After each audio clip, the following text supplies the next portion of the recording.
오늘 우리에게 주시는 하나님의 말씀은 요한복음 7장 말씀입니다. 요한복음 7장 25절에서 36절까지 말씀을 우리 한 절씩 교독할 텐데요.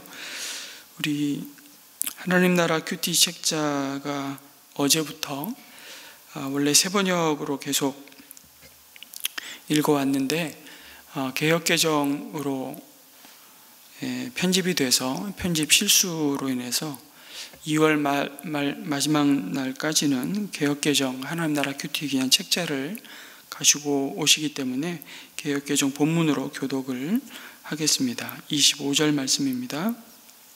예루살렘 사람 중에서 어떤 사람이 말하되 이는 그들이 죽이고자 하는 그 사람이 아니냐. 보라, 드러나가며 알아되 그들이 아무 말도 아니하는도다. 당국자들은 이 사람을 참으로 그리스도인 줄 알았는가? 그러나 우리는 이 사람이 어디서 왔는지 아노라. 그리스도께서 오실 때에는 어디서 오시는지 아는 자가 없으리라 하는지라. 예수께서 성전에서 가르치시며 외쳐 이르시되 너희가 나를 알고 내가 어디서 온 것도 알거니와 내가 스스로 온 것이 아니니라. 나를 보내신 이는 참되시니 너희는 그를 알지 못하나 나는 아노니 이는 내가 그에게서 났고 그가 나를 보내셨음이라 하시니 그들이 예수를 잡고자 하나 손을 대는 자가 없으니 이는 그의 때가 아직 이르지 아니하였음이로라. 무리 중에 많은 사람이 예수를 믿고 말하되 그리스도께서 오실지라도 그 행하실 표적이 이 사람이 행한 것보다 더 많으랴 하니 예수에 대하여 무리가 수군거리는 것이 바리새인들에게 들린지라. 대제사장들과 바리새인들이 그를 잡으려고 아랫사람들을 보내니 예수께서 이르시되 내가 너희와 함께 조금 더 있다가 나를 보내신 이에게로 돌아가겠노라.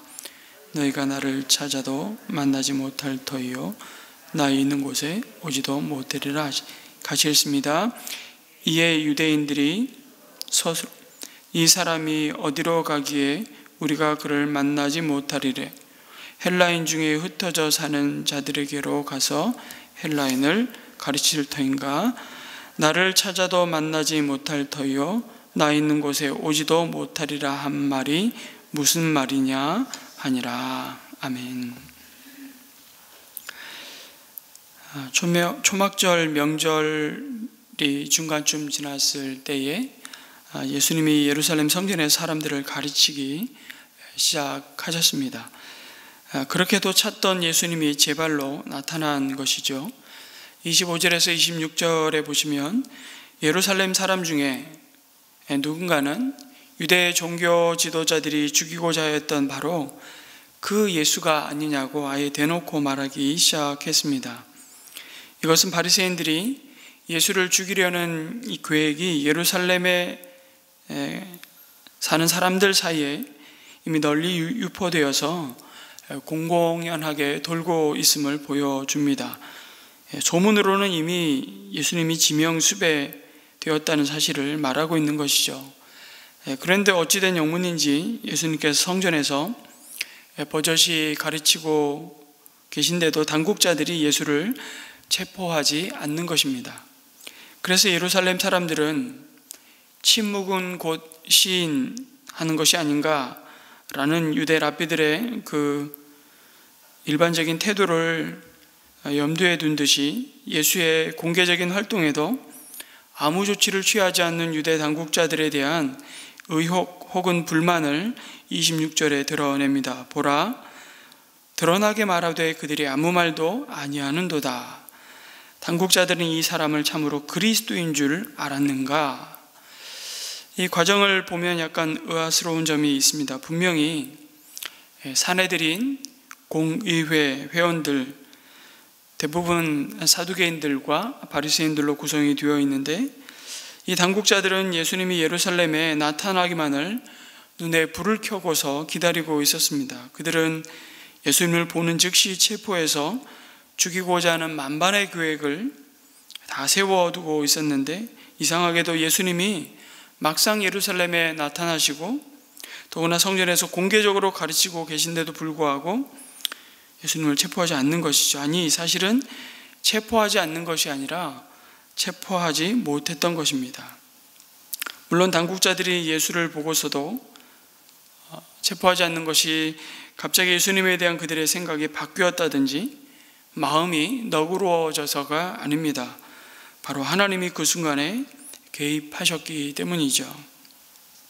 물론 누가복음이나 다른 마태복음에 보면 예수님이 이때 성전에서 가르치실 때 그들이 군중을 두려워하여 예수님을 체포하지 못했다, 이렇게 기록되어 있습니다. 그러나 때가 아직 이르지 않았을 때에는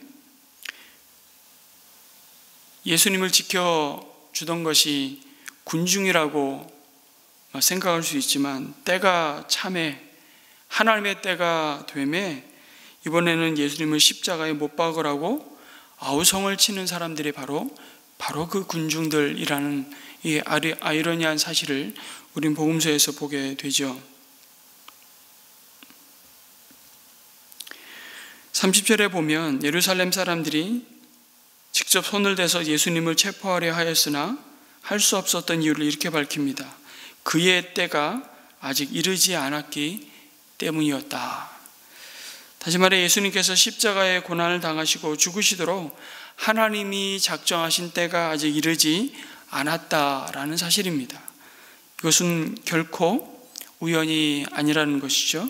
사실은 군중 때문도 아닙니다.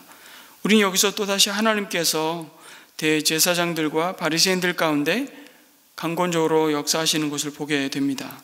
하나님이 모든 구속의 그 때와 방법을 결정하시며 주도해 가심을 보게 하시죠. 이것이 바로 하나님의 절대적인 주권과 섭리임을 우리는 믿습니다. 궁극적으로 인간의 역사를 사람의 악한 의도대로 그렇게 되도록 놔두시지 않으십니다. 하나님께서 개입하시는 것입니다. 예수님을 체포하는 것은 그들의 손에 달린 것이 아니라 하나님 아버지의 손에 달린 것임을 주목하게 되는 것입니다. 그리고 예수님은 자신이 체포되지 않을 줄 확신하고 계셨습니다. 이런 사실에 대해서 우리가 가져야 할 삶의 태도가 무엇일까? 성도들이 말씀대로 살아가려고 할 때 세상이 그런 성도를 가만두지 않는다는 것을 우리는 종종 경험하게 됩니다. 어떤 방법으로든 위협과 때로는 공격을 가해 오지요. 그러나 우리의 모든 형편을 주장하시는 더 크신 분이 계심을 기억하라고 말씀하십니다. 우리가 분명히 알아야 할 것은 악한 자들이 세력을 떨치는 것은 잠깐 동안이라는 사실입니다. 베드로전서 5장 10절에 이런 말씀하십니다. 모든 은혜의 하나님 곧 그리스도 안에서 너희를 부르사 자기의 영원한 영광에 들어가게 하신 이가 잠깐 고난을 당한 너희를 친히 온전하게 하시며 굳건하게 하시며 강하게 하시며 터를 견고하게 하시리라. 우리가 여기에서 붙잡아야 할 교훈이 있다면 그 구속의 역사는 철저히 하나님의 주권과 하나님의 시간표에 따라 이루어져 간다는 사실입니다.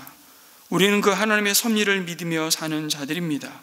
그러기에 초조해하거나 두려워하지 않습니다. 그 이유는 이 구원의 역사가 내 손에 달려있는 것이 아니라 모든 역사를 여전히 주관하시는 그 하나님의 절대적인 주권 가운데 있음을 우리는 믿기 때문입니다. 27절에서 유대 종교 지도자들은 우리는 이 사람이 어디서 왔는지 안다고 얘기합니다. 그리스도께서 오실 때에는 어디서 오시는지 아는 자가 없으리라고 그러면서 말하죠. 이는 무슨 말입니까? 예수님이 그리스도일 리 없다는 그 확신을 이렇게 표현하고 있는 말입니다. 그러나 이미 예수님이 베들레헴에서 메시아가 오실 것이라는 사실을 모든 바리새인들은 다 사두개인들은 알고 있죠. 그런데 종교 지도자들은 뜬금없이 이 사람이 어디서 왔는지 안다고 얘기하는 겁니다. 뭘 안다는 겁니까? 바로 이 예수가 갈릴리 나사렛 촌동네 사람이란 일자 무식 배운 것이 없는 랍비라는 것을 안다는 겁니다. 그러면서 당시 오히려 유대인들은 이 메시아의 출현과 관련해서 두 가지 생각을 가지고 있었는데, 먼저 말씀드린 그리스도가 베들레헴에서 나실 것이라는 것을 알았죠.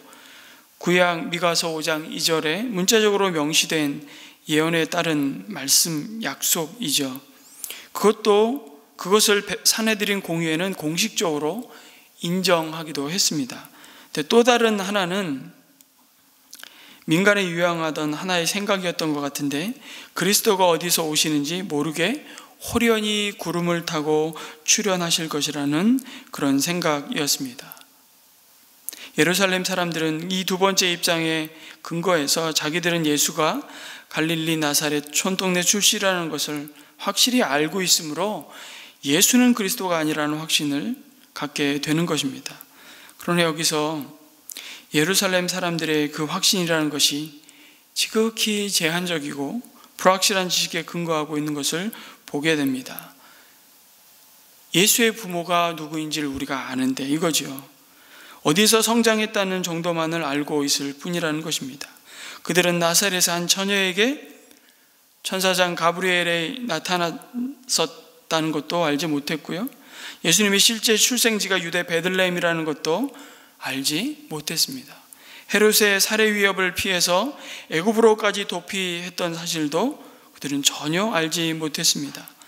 예수님이 그리스도일 리가 없다고 하는 그들의 확신은 사실상 지극히 불확실한 지식에 근거한 오판이었던 것이죠.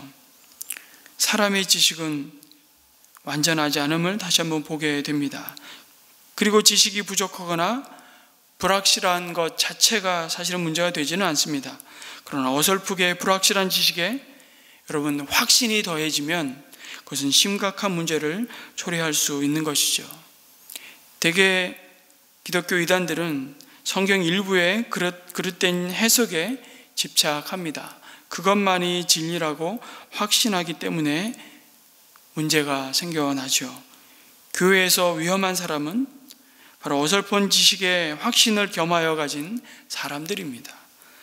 신앙생활을 하면서도 신앙이란 이런 것이다 하고 자기만의 기준에 확신이 서면 그 다음부터는 그 기준에 맞지 않는 사람들은 모조리 판단하고 정죄하게 될 가능성이 크기 때문입니다. 물론 우리는 복음에 대해서는 확신하는 믿음에 거해야 합니다. 그러나 복음의 그 내용 외에 사실 우리 모두는 우리의 지식과 이해가 지극히 부족하다는 것을 우린 겸손하게 인정해야 합니다. 뿐만 아니라 우리가 경계해야 할 믿음의 태도는 익숙함이죠. 그 익숙한 것이, 나는 알고 있다라고 생각하는 것이 어쩌면 하나님을 바르게 아는 것을 방해할 수 있다는 사실입니다. 너무 잘 안다고 하는 그 아니함이 하나님과 우리 사이의 관계의 위기를 초래하고 오히려 우리가 성장하지 못하고 자라지 못하는 신앙의 정체를 가져옵니다. 난 다 안다는 것이죠. 내가 다 경험해 봤다는 것입니다. 그러나 피상적인 그 알미, 진정한 알미 아니라고, 오히려 피상적인 알은 진정한 알을 가로막는 해악을 가져온다는 사실을 가르쳐 줍니다. 너무 성경 지식의 익숙함이 하나님을 때로는 경외하는 그 태도를 잃어버리게 만드는 교만을 경계하라고 말씀하십니다. 예수님에 대한 편견 혹은 부분적인 지식이 이 당국자들, 이 바리새인들을 온전한 믿음과 하나님의 아들이신 예수님을 향한 그 신뢰와 순종으로 나아가는 것을 막고 있음을 보여주십니다.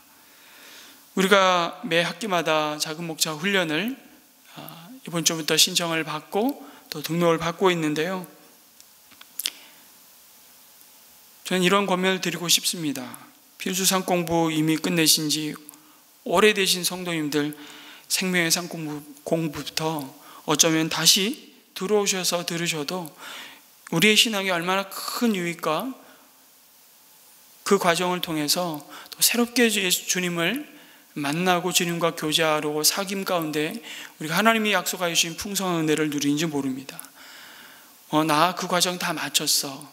과정을 마친다는 것이 그 과정 가운데 하나님이 누구이신지를 우리 가운데 드러내셨는데 그래서 우리가 다 안다고 할 수가 없는 거죠. 그 삶이 삶이 되지 않는 한 우린 진정 주님을 제대로 아는 것이 아니기 때문에 그렇습니다.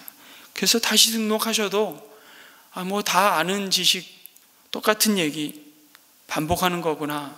전혀 그렇지 않습니다. 우리의 삶 가운데 오늘도 여전히 하나님의 말씀으로 우리 가운데 새롭게 하나님이 부어주시는 은혜가 있음을 기대하면서 등록하시면 참 좋겠다는 생각을 자주자주 해보게 됩니다. 28절에 보니까 그들은 예수가 나사렛 출신이라는 것은 알았지만 보다 중요한 것, 즉 하나님께서 오신 하나님의 아들이라는 사실은 전혀 알지 못하고 있음을 보여주죠. 예수님을 통해서 하나님을 발견하지 못하는 사람은 이 세상 어디에서도 결코 그분을 만나지 못합니다. 예수님은 우리가 하나님을 찾고 만날 수 있는 유일한 통로가 되시기 때문이죠. 예수님에 대한 많은 정보를 가지고 있는 것이 곧 주님을 아는 것이라고 말할 수 없습니다. 오랜 교회 생활이 주님과 내가 가까운 친밀한 연합을 이룬다는 사이라고 말할 수 있을까요? 그럴 수 없다고 오늘은 이 바리새인들, 이 사두개인들을 하나님께서 드러내시면서 우리에게 교훈해 주고 있습니다. 33절에서 34절을 보면 요한이 이 복음서를 쓰고 있을 때는 이미 예수님께서 십자가에 달렸다가 부활하시고 떠난 지 대략 한 30년이 지난 후 시점입니다. 예수님께서 살아계실 때 잡힌다 잡히지 않는다고 말씀하신 것이 체포하는 무리에게 무슨 의미가 있겠습니까? 오직 교회의 유익을 위한 말씀이죠. 사도 요한은 그 옛날 예수님께서 체포될 뻔했던 그때의 말씀을 다시 한번 상기시킴으로써 예수님께서 원하셨던 것은 육신으로 오래오래 그들과 함께 계시는 것이 아니라는 사실을 분명히 하고자 합니다. 예수님께서 원하셨던 것은 예수님을 미워하는 유대인들이 찾아도 만나지 못하고 그가 계신 곳에 오지도 못하는 그 상태, 그 영의 상태로 계시는 것이었습니다. 그리고 그것은 또 다른 하나의 시작이었습니다. 그것은 예수님께서 사실은 영으로, 예수의 영으로 우리와 함께 영원히 계시고 우리들 가운데 일하시는 것의 시작이라는 것을 알리고 있는 것이죠. 이어지는 말씀에 보면 그래서 내가 너희에게 주는 생수는 곧 성령이시다라고 증거해 주고 있습니다. 예수님께서 몸으로 우리와 함께 계시는 것이 좋겠습니까? 아니면 그 몸을 떠나시고 성령으로 우리에게 오셔서 함께 하시는 것이 유익하겠습니까? 예수님께서는 육신으로 우리와 오래 계시는 것을 원하시지 않으시고 영으로 함께 하시기를 더 기뻐하셨습니다. 그것은 육신이 갖는 한계 때문이죠. 그래서 요한복음 16장에 가면 성령 하나님에 대해서 말씀하시는데 보혜사 성령 하나님 그분에 대해서 이렇게 말씀합니다. 지금 내가 나를 보내신 이에게로 가는데 너희 중에서 나더러 어디로 가는지 묻는 자가 없고 도리어 내가 이 말을 함으로 너희 마음에 근심이 가득하였도다. 그러나 내가 너희에게 실상을 말하노니 내가 떠나는 것이 너희에게 유익이라. 내가 떠나가지 아니하면 보혜사가 너희에게로 오시지 아니할 것이요 가면 내가 그를 너희에게 보내리니 그가 와서 죄에 대하여 의에 대하여 심판에 대하여 세상을 책망하시리라. 이런 말씀들에 대해서 나는 나를 보내신 그 하나님 아버지께로 간다고 말씀하시는데 그리고 너희들은 내가 가는 곳에 오지 못하리라 말씀하시는데 바리새인들은 전혀 알아듣지를 못합니다. 오히려 35절에서 예수님의 그러한 가르침에 바리새인들은 비웃었습니다. 이 사람이 흩어진 유대인들이 사는 헬라 지역에 가서 랍비 노릇을 하려고 하나? 이렇게 비아냥되는 것이죠. 하지만 하나님은 그 비웃는 그 말 그대로 성령으로 오셔서 그 모든 일을 이루셨습니다. 헬라인 중에 아니 땅끝까지 주의 복음을 전하게 하셨습니다. 나중에 부끄러움을 당하지 않으려면, 그래서 우리는 주여 저의 믿음 없음을 용서하소서라는 그 말밖에 없음을 빨리 깨달아야 하는 것이죠. 우리의 믿음이 없는 것이 문제이고 우리 마음이 없는 것이 문제이지 하나님이 못하시는 것이 문제가 아니라는 것입니다. 우리가 참으로 정직하다면 우리 입에서는 주여 우리의 보지 못함과 우리의 믿음 없음을 불쌍히 여기시고 용서하소서라고 말할 뿐 감히 하나님께서 하시는 일을 조롱하거나 비웃는 말은 하지 못할 것입니다. 하나님에 대하여 조롱하는 말은 반드시 성취되는 것을 보게 되죠. 왜냐하면 하나님은 스스로 살아계신 것을 나타내고 싶어 하시기 때문입니다. 예수님은 자신이 어디서 왔고 어디로 가야 할지 아셨습니다. 그래서 어떤 유혹이나 핍박 중에도 흔들리지 않으셨습니다.